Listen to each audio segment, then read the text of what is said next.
40 বছর ধরে 10,000-এর বেশি হিন্দু সমাধি নির্মাণ করেছেন মুসলিম তাহের আলী। কাজের ফাঁকে নামাজের ওয়াক্ত হয়ে গেলে সেখানেই মাঝে মাঝে নামাজও পড়ে নেন তিনি। মুসলিম হয়ে হিন্দু সমাধি নির্মাণের কটাক্ষ উপেক্ষা করেও এই কাজ করে যাচ্ছেন নিয়মিত। 40,000 থেকে কোটি টাকার মঠ নির্মাণ করেছেন তাহের। বরিশাল এলাকায় তো বটেই, তার কাজের স্বাক্ষর আছে দেশের বিভিন্ন এলাকায় হিন্দু সমাধিস্থলে। এই যে কাজগুলি এডি সব আমার হাতের করা। এই একটা করানো আছে, তারপর এই কাজগুলি আমার হাতের করা। ম্যাক্সিমাম কাম যদি 25টা সমাধি থাকে, তার ভিতরে আমার অন্তত 10 থেকে 15টা আছে আমার হাতের করা। এই ডিজাইনগুলি আমার নিজে আমি বসে করছি। এগুলি আপনার আর্টস এবং ওই বালু সিমেন্ট দিয়ে তৈরি করছি। এই একটা ঘর আছে আমার হাতের। এই কাজগুলি আমার হাতের করা, খুব সুন্দর কাজ হয়েছে। এই কাজগুলি আমার খুব ভালো। হ্যাঁ, এই কাজ, এই কত সুন্দর কাজ করা আমার। এখানে আমার অনেক কাজ আছে। এই কাজগুলি আমার সুন্দর করা। আমার প্রায় 8 দিনের মতো লাগছে। অনেকের পয়সার অভাব আছে, তারপর এই 2টা মাথা থাকলে এটা 2জনের, ওটা মাটি দিয়েছে। একের ভিতরে আপনার যারা ওই মুচি টুচি আছে, তাদেরকে আর কি মাটি দেয়। আগে তো মেথর দিত, এখন আর দেয় না। তারা ওই সম্প্রদায় চলে গেছে, এই জন্য আমি নষ্ট করি। এই কাজগুলি, এই লাইন দেওয়া, এই কাজগুলি আমার হাতের। মুক্তিযুদ্ধের জায়গা ওই সাইডে আমরা পিছনে ফেলে আছি। হ্যাঁ, এই আছে আমার হাতের কাজ। ভিন্ন না, আগে তো বড় টড়ো করছে, এখন সীমিত জায়গায় 2 ফুট 2.5 ফুট। হ্যাঁ, ওটা হলো জন্নালালের সমাধি দিয়েছে। হেরা তৈরি করিয়ে দিয়েছে, সৌন্দর্যের গল্প। অনেক আগে জায়গা বেশি নিয়ে করছে। এক কমিটি করিয়ে গেছে আপনার 3 ফুট 2.5 ফুট। পরে যারা আইছে তারা করছে 2 ফুট 2.5 ফুট। এখন আমরা 2 ফুট 2.5 ফুট নিয়ে কাজ করি। হ্যাঁ, এখানে টাকা জমা দিতে হয়। আপনার যাইয়া সর্বোচ্চ মোট আপনার সমাধি করতে গেলে 6,100 টাকা দেওয়া লাগে। সবাই তাহের ভাই, আমিও তাহের ভাই। ওনার কাছে এবং শতবার 3 বছর আগে ওনার সাথে আমি পরিচয় হয়েছে। হঠাৎ একটা পরিচয় হয়ে গেছে। পরিচয় আমার পছন্দ হয়ে গেছে। ওনাকে কোথায় যাই যাওয়া ঠিক আমি আমার কাজ করে, তারপর আমার এই কাজ, আমার বাবা মা এবং ভাই, এই 3 জনের কাজ। এবার আমি কাজ রয়েছে ওনাকে জানো, আমি এই কাজটা 40,000, উনি 20,000 আমার ধ্যার বিষয়টা, আমি তাকে 40,000 দিবি। তার মধ্যে সোজা কথা, আমি তাকে শেয়ার করেছি নিজের মতো। হ্যাঁ, উনি যে আজকে আমাকে অনেক দেখাইলো ঘুরি ঘুরিয়া, দেখলাম যে এই ওনারই সব কাজ করা। ওনাকে আমাকে প্রশ্ন করছে যে আমি এই জায়গায় আমার খুব খারাপ কথা ভাই, এইসব খারাপ কথার মধ্যে কাম দিবেন না। আল্লাহ তাআলা আছে, নিচে মাটি আছে। এই কাজটা মানে একটা সৌন্দর্য কাজ, মানে ডিজাইন নকশা, নীল নকশায় ডিজাইনটাই হলে আলাদা করতে ইচ্ছে করে। পাশাপাশি বিল্ডিং এর কাজও আমার আছে। আমার বিল্ডিং 6 তলা পর্যন্ত করা আছে। রাতে এক সময় করা লাগতো,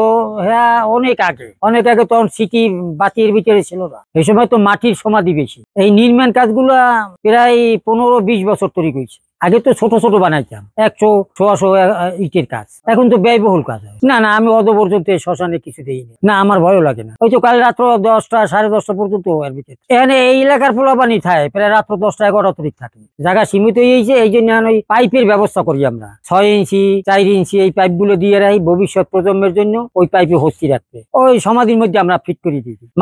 মাটিতে দিয়ে একেবারে উপর পর্যন্ত রাখি, টাইচ দিয়ে ফিটিং থাকে। হস্তি দিয়ে আপনার ওই কিছু মাথা, তারপরে নাবি, এগুলোর আর কি। না, নাবিটা পড়ে না, আমার জানা সত্ত্বে শুনছি নাবি পড়ে না। একটা মাটি করিয়া, মাটির একটা প্রলেপ বানাইয়া আজ তৈরির মধ্যে ঢেলিয়ে। এটা হলো পোড়ার দাহঘর। আমি একেবারে নিজে আগুন দিছি। আমি একটা দাহ শেষ পর্যন্ত আমি ছিলাম। না, আমার ভয় পেতে হয় না, ওগুলো ফাল কথা। তবে শুনছি শনি মঙ্গলবার একটু যদি ওটাটা আছে, দশা আছে, রাহুর দশা হিসেবে শুনছি। এগুলো একটু কিন্তু আমার চোখে বাঁচে না। আগে তো যারটা তারা পুড়িয়ে যাইতো। এরপরে কমিটি একটা সংশোধন করছে যে না, আমাদের তরফ থেকে লোক থাকবে, তারা পড়বে। এর উদ্দেশ্য হলো ওই যে আপনার ওই জামা কাপড় চোপড় এই ইত্যাদি গুলো আনিয়া এখানে ওখানে ফালায়, একটা বিচ্ছিরি কারবার লাগে, দুর্গন্ধ হয়ে যায়। এই জন্য এখন ওই কমিটি লোক নিয়োগ করিয়ে দিয়েছে। হ্যাঁ, আর কি এগুলো সম্পূর্ণ ধোয়া পাকলা ব্যবস্থা করে। অনেকজন আগে বলতো যে আপনি মুসলিম হইয়া আপনি এই ভিতরে কাজ করেন, এটা কেমন লাগে। আমি তো কর্ম করি, আমি তো পুলিশের আমি করি না, কাজ করি, আমি খাই। তারপরে হিন্দু সম্প্রদায়ের লোকের আমার খুব ভালোবাসে। আমি এমন কোন বছর নাই যে আমি প্রেজেন্ট না পাই। লুঙ্গি হইতে শুরু করিয়ে পাঞ্জাবি, আমার গায়ের পাঞ্জাবিটা সেদিনকার এক মহিলা বানাই দিয়ে গেছে। যদি কোনো লোক ওই দাহ করার পর একখানি ইট হয়, তাইলে কাজ করা যায় যখন তখন।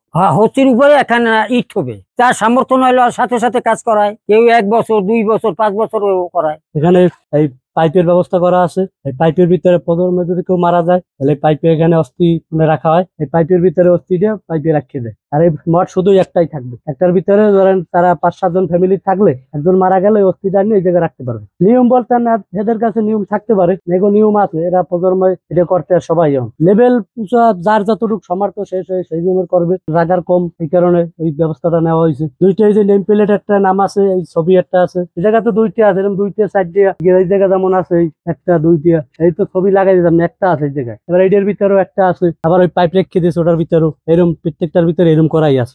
আমরা নতুন যত কাজ করি তাহলে ওই পাইপ রেখে দেয় সবটার ভিতরেই, ঠিক আছে। পাইপের ভিতরে মনে করেন অস্থি রাখা হয়।